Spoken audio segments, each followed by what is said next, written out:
سلام. سلام. خوبی؟ مرسی. خودتو معرفی میکنی؟ بارانه.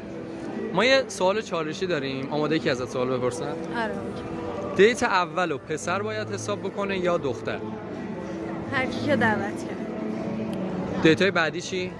اگه پسر اوکی بود که پسر حساب کنه، ولی اگه اوکی نبود دونگی یا نمیدونم دختر حساب کنه. فرقی نداره. خیلی عالی. دست در. سلام. خوبی داشت؟ عشق منی. اسم آرتین. بچه‌ها آرتین جون یکی از رفیق‌جیرینگای منه. ما خیلی دوست داشتیم بیاریمش تو چالش. آرتین یه سوال دارم ازت. آرتین به نظر دیت دختر پسر رو پسر باید حساب کنه یا دختر؟ دیت چیه بابا؟ فقط پارک.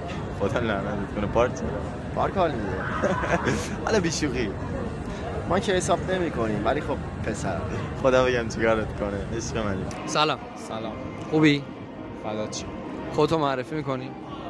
ابوال هستم. آقا ابوال، ما یه سوال چالشی داریم. اوکیه؟ اوکیه داداش. دیت اولو پسر باید حساب بکنه یا دختر؟ دیت اول که داداش اصلا ما با پسر با بریم دیت. خب نه حالا جدی بخوام بگم دیت اولو خب قطعا با پسر حساب کنه، ولی از دیت‌های بعدیش دیگه حالا یه جوری پیش میره دیگه. خیلی عالی. عشق منی.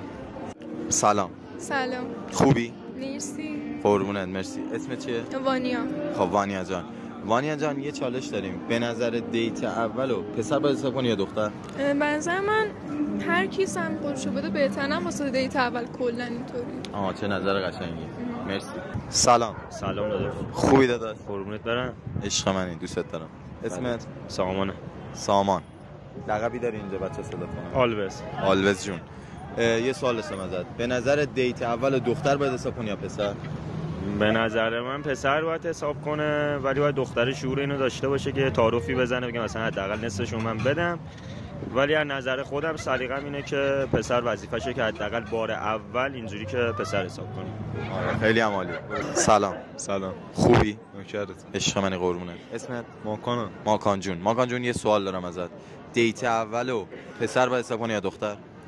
ببین نظر من دونگی باشه همه چی بهتره، ولی دیت اولو دیگه حالا پسر به نظر. یعنی همین نظر عقیدت همینه دیگه. دونگی دیگه. دونگی بیشتر دونگی بهتره. قربونت. نکردم. سلام. خوبی؟ مرسی. قربونت. اسمت چیه؟ کیمیا جان. یه سوال داشتم ازت. چالشه. دیت اولو دختر باید حساب کنه یا پسر؟ دیت اول به نظر هر کی درخواست میده اون باید حساب کنه. یعنی هیچ نظری نداره مثلا چون پسره باید نه ربطی نداره. یعنی همین. آره. اوکیه. سلام. خودتو معرفی میکنی؟ من پوریام داشت. پوری. ما یه سوال چالشی داریم. اوکی از سوال پرسم؟ اوکی.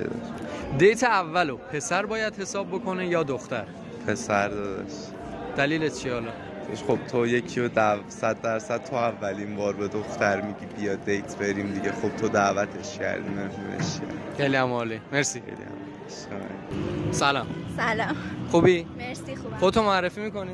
اسمم رامین است. خب ما یه سوال چالشی از شما داریم. ممنون میشم که نظرتون رو برامو بگین. بله. دیت اول پسر باید حساب بکنه یا دختر؟ به نظر من که هر کدوم جدا جدا حساب کنن بهتره، یعنی پسر جدا حساب کنه و دختر جدا.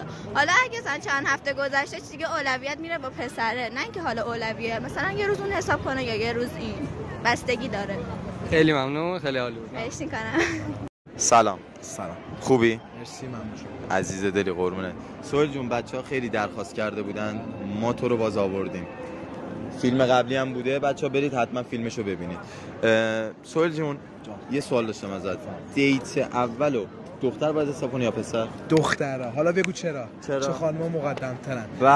ولی حالا شوخی بذاریم کنار، جدی پسرا باید حساب کنن دیت اولو. دیگه هر کی نظریه‌ای داره. بله. عزیزی دوستت دارم. سلام. خودتو معرفی می‌کنی؟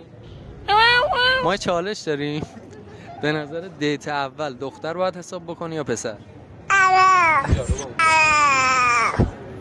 مرسی ممنون. خب این چالش هم به پایان رسید. امیدوارم که دوست داشته باشین. توی کامنت ها نظراتتون رو واسمون بنویسین. خیلی مهمه. دوستتون دارم. عشق منید. دمتون گرم. حتما حمایت کنید. از اونجایی هم که بچه‌ها قبلا درخواست داده بودن ما باز این ویدیو رو گذاشتیم. منتظر ویدیو جدیدونم باشید. دوستتون دارم.